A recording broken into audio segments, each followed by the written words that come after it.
Hello students, প্রতিদিনের মতো আজকে আবার আমি একটি নতুন ভিডিও নিয়ে হাজির হয়েছি। আজকে আলোচনা করব AEC2 বেঙ্গলি সেকেন্ড সেমিস্টার। এই প্রশ্নগুলো কিন্তু তোমাদের এবছরের জন্য ইম্পর্টেন্ট রয়েছে। কি বলছে, প্রতিবেদন কাকে বলে? প্রতিবেদন লেখার নিয়মগুলো লেখো। প্রতিবেদন কাকে বলে? প্রতিবেদন লেখার নিয়মগুলো লেখো। তোমরা যারা আমার চ্যানেলে নতুন তারা চ্যানেলটিকে সাবস্ক্রাইব করে নিবে, তাহলে সবার আগে নোটিফিকেশন তোমাদের কাছে পৌঁছে যাবে। কি বলছে, বাংলা সংবাদপত্রে প্রকাশের উপযোগী গুরুত্বপূর্ণ কোনো বিষয়, যে বিষয় কি করবে, জনগণের সামনে তুলে ধরা হয়, তাই কি করা হয়, প্রতিবেদন নামে পরিচিত। প্রতিবেদন হলো আসলে বাস্তব ঘটনার নিবন্ধ। প্রতিবেদন বাস্তব ঘটনার নিবন্ধ বা নিরপেক্ষ বিবরণ, যেখানে থাকে ব্যক্তিগত অনুভূতি। যে বিষয় সম্পর্কে প্রতিবেদককে কি করতে হয়, কোনো ঘটনার বিবরণ দিচ্ছে, তা বিশ্বাসযোগ্যতা অবশ্যই বজায় রাখতে হয়।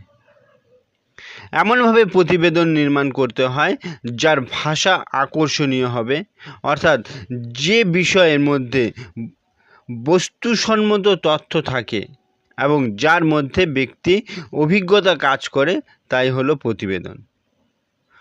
বিষয় অনুসারে প্রতিবেদনের কিছু ভাগ রয়েছে, সেগুলো কি কি?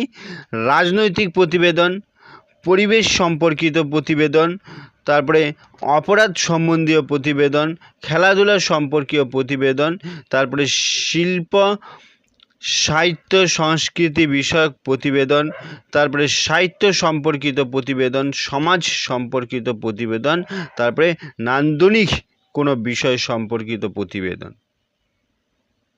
প্রতিবেদন রচনার কিছু নিয়ম রয়েছে, সেই নিয়মগুলো কি কি? প্রতিবেদন রচনা করার কতগুলি নিয়ম থাকে। শুধুমাত্র খবর পরিবেশন করলেই তাকে প্রতিবেদন বলা যায় না।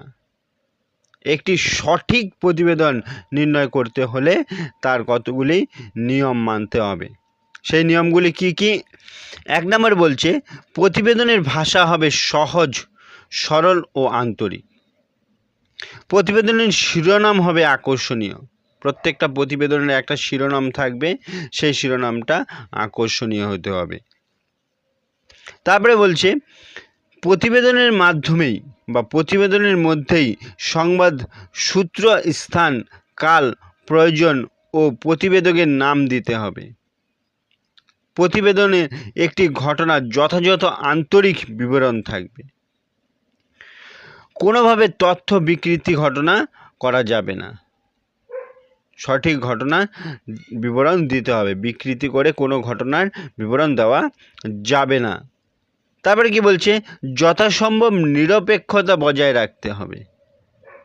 তারপরে কি বলছে, ব্যক্তিগত অভিমত জানাতে গিয়ে কোনোভাবে চাপিয়ে দেওয়া বক্তব্য বলা চলবে না।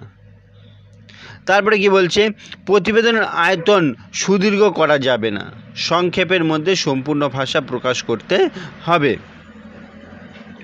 একই কথা বারবার বলা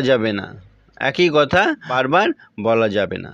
তারপরে কি বলছে, প্রতিবেদন এমনভাবে লেখা যাবে না যার কি হচ্ছিল, ফলে জনসাধারণে কি হয়, অসন্তুষ্ট হয়ে এবং কি হচ্ছিল, কোনো সমস্যায় জড়িয়ে পড়ে।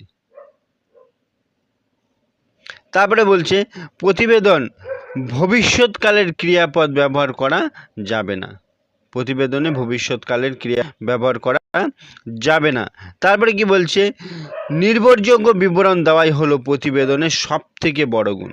নির্ভরযোগ্য কি হচ্ছিল, বিবরণ, যে বিবরণটা কি হচ্ছিল, মানুষের গ্রহণযোগ্য, সেই গ্রহণযোগ্য প্রতিবেদন দেওয়াই কি হচ্ছিল, প্রতিবেদনের সব থেকে বড় গুণ।